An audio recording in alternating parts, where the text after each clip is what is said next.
I was seeing a girl when I was in college, and we had gone to a party together.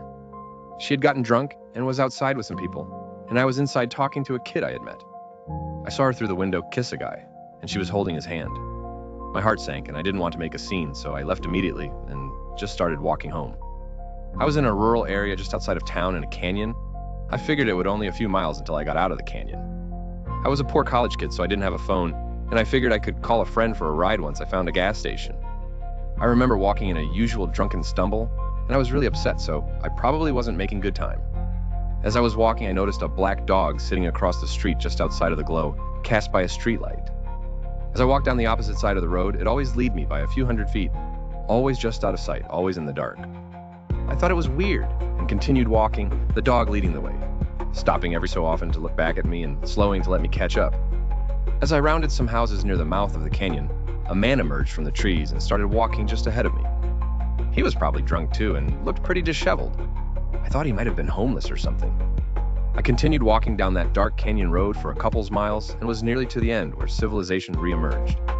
The man walked around a long row of fences and into the dark. The dog looked back at me one last time and then followed him. I continued on, not paying any mind to it. I could hear a slurping noise as I approached the end of the fence. It was like wet rags being thrown to the ground. I kept walking, not really thinking about what it could be as I passed by. Then when I looked over, I stopped.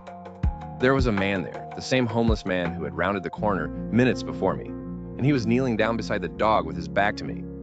It was dark, and the fur on the dog was black, so I couldn't tell you what breed it was, but it was on the bigger size, and its hair was matted and thick. Then the dog began to rise.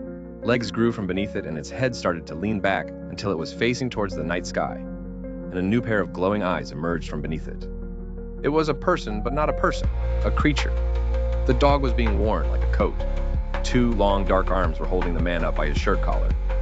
As the thing wearing the dog rose, it dropped the man, and his body landed with a wet thud. His throat was torn open and leaking blood onto the gravel path. The lanky figure wearing the dog stood straight up, and was at least as tall as me, but much thinner. With legs that spindled out from the black, hairy form, it moved like a spider. Its legs bent at awkward angles and moved in a strange gait slowly toward me, like it was sizing me up. On its round face beneath the dog's head, it had a twisted smile which dripped dark liquid in chunks of what must have been the man's throat. I should have run at that moment, but I was frozen. As it approached me, it stepped into a bit of light cast by a porch light, and I could see its entire form emerge from the darkness.